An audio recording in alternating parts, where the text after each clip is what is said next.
Demain, c'est la fête des jardins. L'alimentation durable, la biodiversité, la protection des espaces verts seront au cœur de cet événement qui a lieu chaque année. En France, les jardins familiaux rencontrent un enthousiasme de plus en plus grand.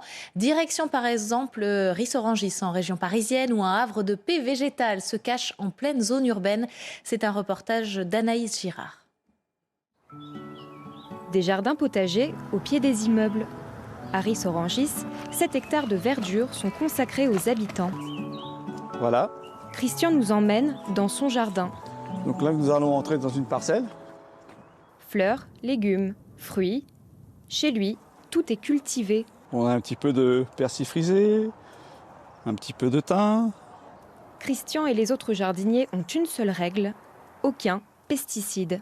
Il faut qu'on reste avec des produits normaux, hein. Bon, le fumier, le compost, toutes ces choses-là. Et voilà, on doit enrichir naturellement la parcelle. Les citadins et leurs plantations ont attiré l'attention du dessinateur Rémi Courgeon. Par ces portraits, je me suis aperçu que c'était intéressant de les apprivoiser. Souvent, ils me racontaient leur histoire. Dans son album Mon herbier des gens, l'auteur a fait d'eux les personnages principaux. Je me suis aperçu qu'ils étaient tout aussi passionnants que les plantes, les fleurs, les fruits, les arbres qui les passionnaient eux. Voilà. Les jardins familiaux ne sont pas que des potagers collectifs. Multifonctionnels, ils encouragent une diversité environnementale et locale.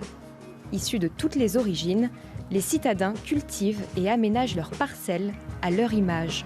Il y a une fonction environnementale cruciale qui est celle de la biodiversité. Et puis une biodiversité domestique puisque il y a 257 familles. À Ris-Orangis, les jardins familiaux sont un exemple. Sur les 850 hectares de la commune, la ville souhaiterait consacrer au moins 30% aux espaces verts.